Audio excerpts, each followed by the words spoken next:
Algoritma, sesuatu yang menentukan hidup kita. Kalau dulu sebelum adanya algoritma, kita itu yang menentukan hidup adalah tindakan dan pola pikir kita sendiri terhadap sesuatu. Kalau sekarang itu kita berdasarkan algoritma atau berdasarkan tontonan, karena tontonan itu mempengaruhi pikiran orang lain.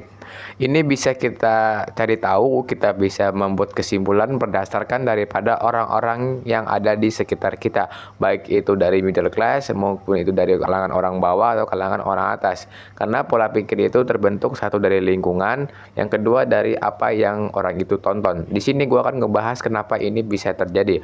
Oke, di sini gua akan masuk yang pertama, yaitu algoritma itu bukan netral tapi ada tujuan komersial, teman-teman. Nah, di sini gua udah ngerangkumnya di laptop ini, adalah beberapa poin-poin penting yang teman-teman bisa simak. Oke, kenapa di sini gua bahas seperti itu? Yang pertama, kenapa algoritma itu punya tujuan komersial. Jadi tujuan utama orang itu nonton atau buka sosmed, misalnya orang buka YouTube nih, tujuannya adalah untuk berlama-lama di YouTube. Apakah tujuan ini bagus? Tentu saja bagus. Tapi kalau untuk hal positif, ini berdampak sekali dan gua akan mendukung 100%.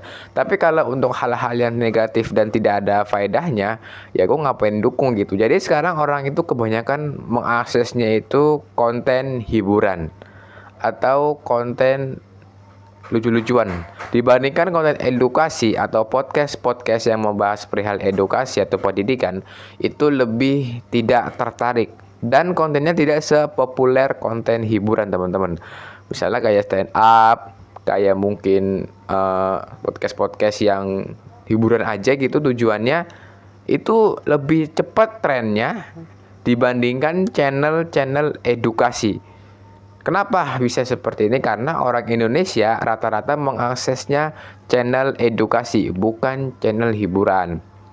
Ini sebuah PR ya buat kita semua, bahwasannya kita itu selaku pengguna pun harus bisa membatasi mana saatnya kita menonton channel hiburan dan mana saatnya kita menonton channel edukasi. Kenapa? Karena kalau ini berlebihan atau tidak seimbang, ya kita mungkin bisa stres, mungkin bisa jadi tidak ada ilmunya, dan kita harus bisa menyeimbangkannya, jangan jomplang ya. Oke, di sini poin yang kedua adalah algoritma itu menyesuaikan diri dengan emosi, teman-teman.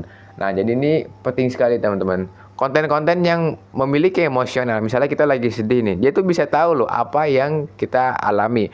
Contohnya, kita sedang menghadapi sebuah masalah, ya, dan kita bisa, dan si algoritma itu tahu loh kenapa kita bisa menghadapi masalah. Misalnya kita habis dapat omelan, kita dimarahi oleh seseorang, algoritma bisa tahu dari apa. Satu, dia akan mencoba merekomendasikan. Biasanya algoritma itu membaca itu daripada jam buka si penggunanya. Misalnya orang itu ngebuka dari jam 10, jam setengah 10 sampai jam 12. Dia akan menyajikan konten-konten yang tren pada saat jam itu. Karena ini penting sekali daripada teman-teman itu hanya sekedar buka sosmed. Jadi video yang muncul terutama di TikTok ya, di FYP TikTok itu tergantung jam bukanya. Misalnya kita bukanya pagi, ya udah apa malam ya bukanya yang muncul apa. Karena itu menyesuaikan mood atau emosional yang terkandung daripada si usernya. Ini perlu kita ketahui bahwasannya kenapa kalau misalnya kita mau ngebuka sosmed itu harus tahu jamnya dan konten apa yang akan muncul, karena ini mempengaruhi pola pikir, mempengaruhi emosional, mempengaruhi daripada tindakan kita dan dampaknya kepada kehidupan realitis nyatanya, teman-teman ya, kehidupan nyatanya gitu. Jadi teman-teman harus selektif daripada menggunakan sosial media ini. Oke, di sini yang ketiga adalah kehidupan sosial dibentuk daripada filter algoritma, teman-teman.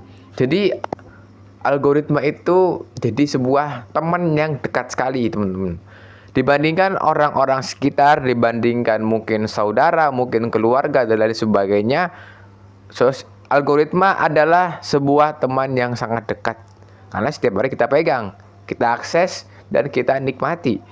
Bahkan sesuatu yang muncul di algoritma, sebuah opini atau argumen, kita bisa klaim itu benar. Tapi kita belum tahu itu tentu betul.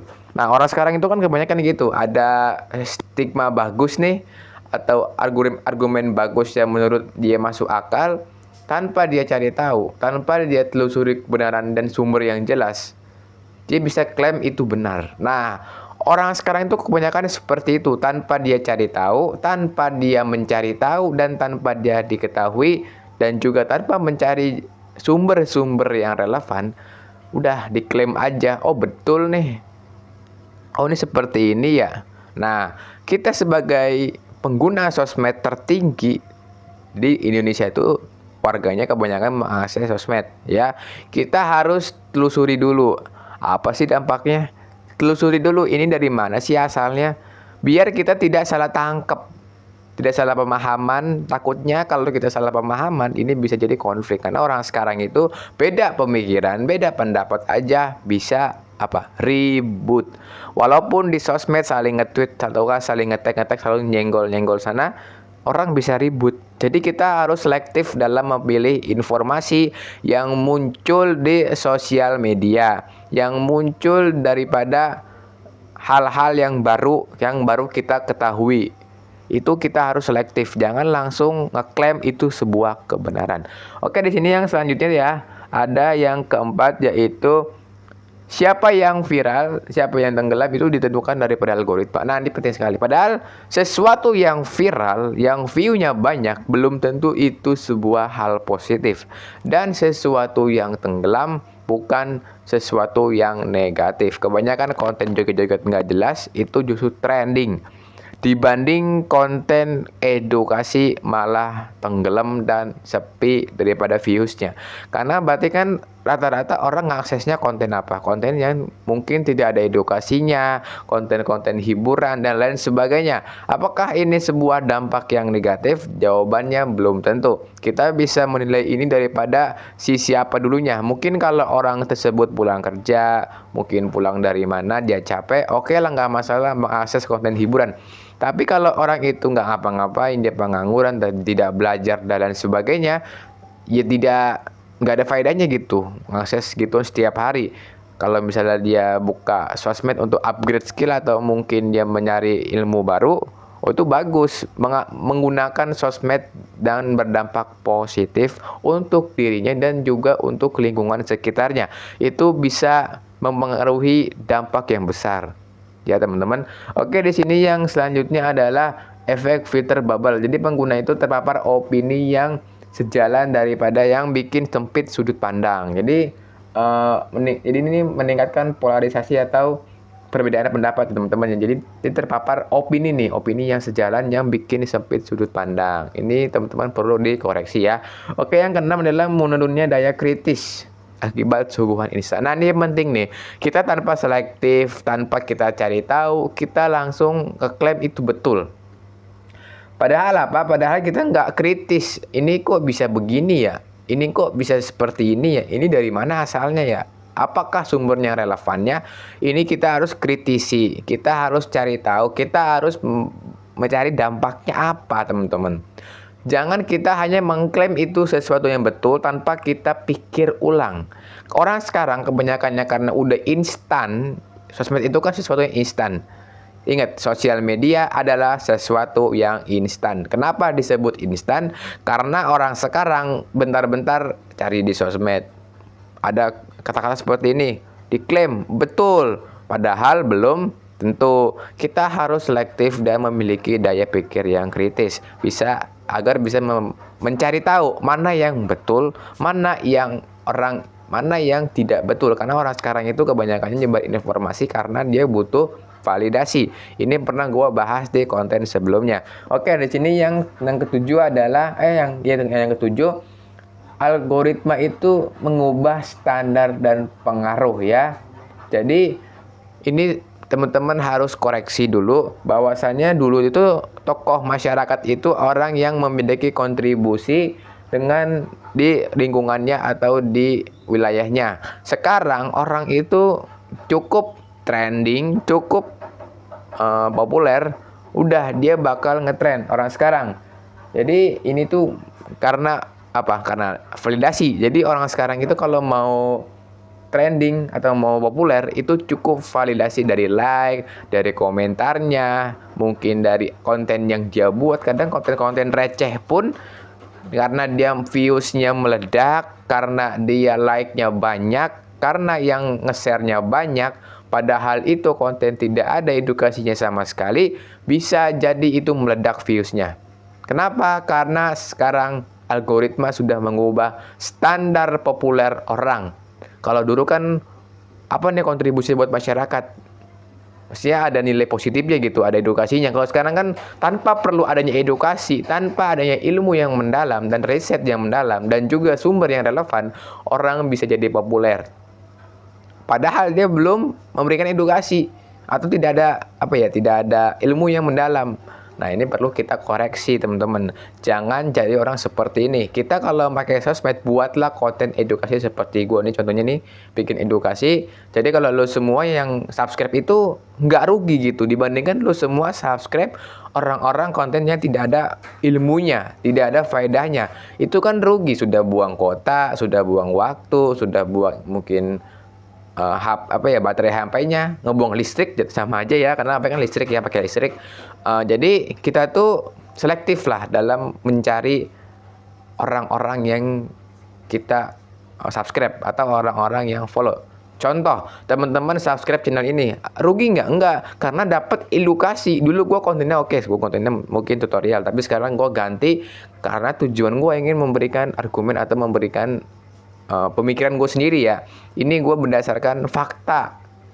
Gue lingkungan gue ya lingkungan langsung gitu. Gue tuh membuat kesimpulannya dari fakta, bukan dari buku-buku tebal dan berdasarkan teori, teman-teman ya.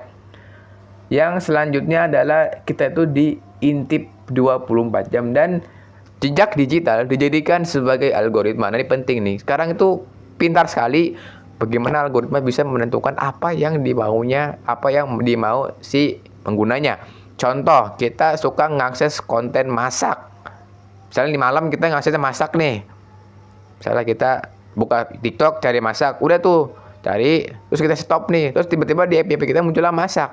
Nah, itu sosial media bisa tahu daripada historis yang muncul di jejak digital kita. Kenapa ini penting sekali? Penting karena apa yang kita tonton, apa yang kita cari, dan apa yang kita like itu berdampak daripada FYP atau daripada beranda sosial media. Jadi perlu kita pertimbangkan, perlu kita cek ke depannya dan prospek ke depannya bahwasannya apakah yang selama ini kita follow, yang kita like itu adakah edukasinya, adakah dampak positifnya, dan adakah kontribusinya terhadap masyarakat. Karena jangan sampai kita hanya follow-follow aja tapi itu negatif. Nah, ini jangan, teman-teman. Karena sekarang itu orang cukup like aja, cukup yang nontonnya banyak, bisa trending, padahal itu tidak ada kontribusi sama sekali.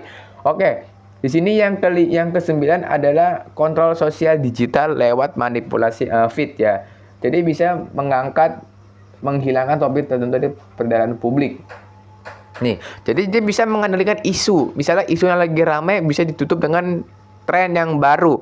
Ini suka dimanfaatkan untuk mungkin kepentingan publik yang besar sekali, untuk mungkin kepentingan politik. Karena ini kita sensitif ya kalau perihal ini, karena orang sekarang itu manfaatkan sosmed untuk kepentingan besar, untuk mencari sesuatu yang besar, tapi itu belum tentu berdampak positif, bisa jadi negatif. Kita perlu ini selektif. Mana sih orang-orang yang bikin konten itu niat? Kan kalau kita cek di TikTok atau di YouTube kan kita suka ngecek tuh orang-orang yang bikin konten. Nah, di situ kita harus selektif. Mana sih orang yang serius bikin konten atau menyebarkan edukasi, mana orang yang hanya tebar pesona atau orang-orang yang haus validasi. Karena ini beda-beda tipis, teman-teman. Beda-beda tipis ya. Kita harus cari tahu nih mana sih yang benar-benar memberikan edukasi, mana sih yang betul-betul yang benar-benar ngasih pelajaran, dan mana sih orang yang haus validasi. Ini perlu kita koreksi dan jadikan kita sebuah PR.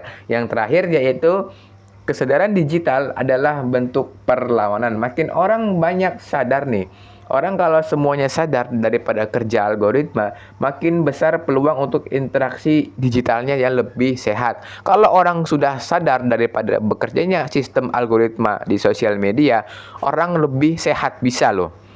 Orang bisa jadi lebih sehat karena ya udah tahu nih, oh begini sistemnya ya, oh begini ya. Jadi kita perlu yang namanya selektif, kita perlu ilmu yang bisa kita pelajari dan kita harus cari tahu nih opini mana yang betul yang muncul di FYP kita.